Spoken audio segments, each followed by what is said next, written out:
Hi class, how you doing?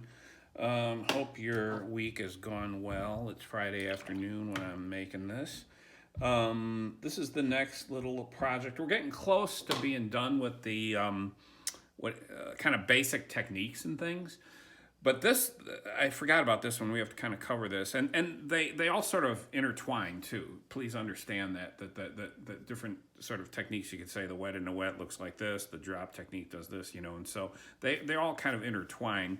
And ultimately, the goal is to keep practicing these things and stay aware of them as you create your paintings, so that you can emphasize a certain technique or understand how it's operating with your painting, how it's working.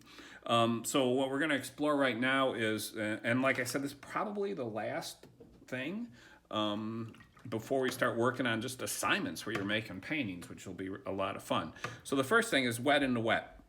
And wet in the wet is very similar to what you did with your portrait, where you were lifting. So you're going to be working into a wet surface rather than a drier surface.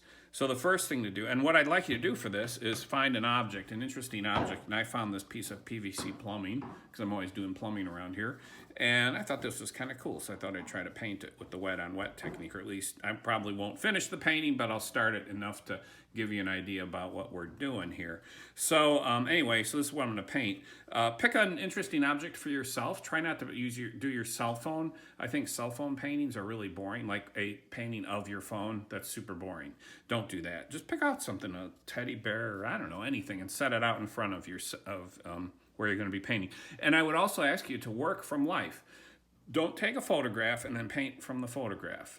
It's an important process to go through to learn how to translate three-dimensional stuff, right, into two-dimensional images, and allow your brain to do that. That's just something that's super important. I have no problem with working from photographs, but I think it's really important for you, a young artist, to work from life as much as working from photographs. So you might as well. Hang on, I gotta get my tea. Okay.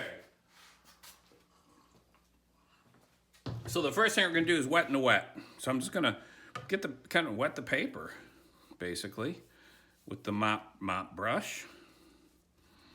Kind of look at how wet it is based on, squeeze out your brush a bit to pull some up if you want, if it's too much. Get that paper damp. Another way to get it damp is to spray it.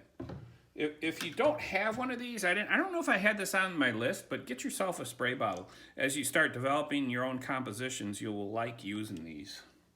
So now what I'm gonna do is take a smaller brush. I really kind of love this brush that came in the kit. And any color, I just have this nice purple color here on the palette, and work monochromatically for these two paintings. You're gonna do two paintings. And start dropping. Okay, I gotta sit down for this. So start, there's something in my chair. Okay, this is gonna be hard to control, obviously, because you're working wet into wet, but try your best.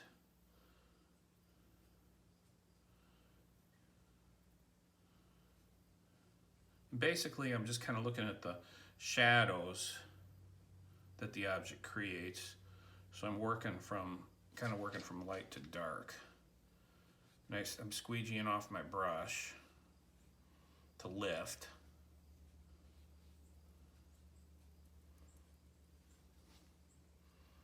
Gonna take me a few minutes here to kind of get a groove going. More paint.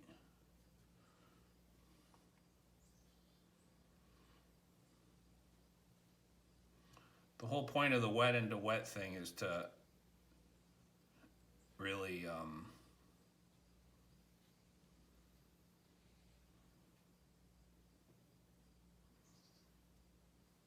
kind of lose control of the image, okay?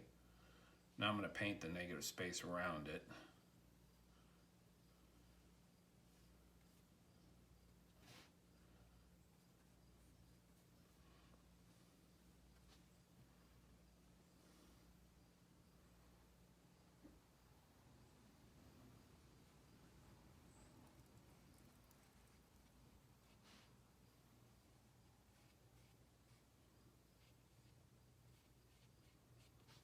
moment, this looks really dreadful.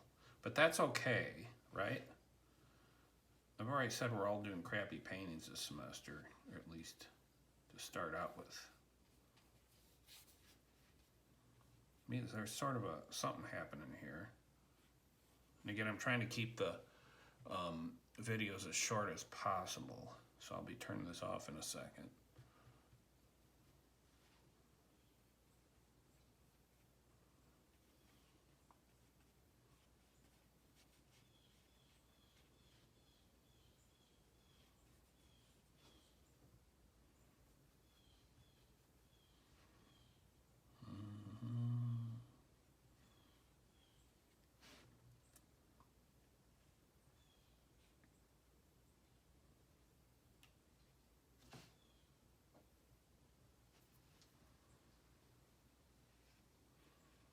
And for this particular assignment, obviously, it's okay to lift. To you know, bring things up. Look at that, see, okay, that's cool. There's that shadow right here. So I'm sort of getting it. Sorta. And as the paper dries, you can start refining it, okay? So that's the wet into wet technique. It should in the end look kind of fuzzy. I'm gonna stop this video in a moment, and you can also drop and let things happen. That's cool. I'm gonna stop this in a moment and then do a dry technique, dry brush technique. That's the second thing I want you to practice, okay? So that's the first one, wet into wet. Well, kinda, you know.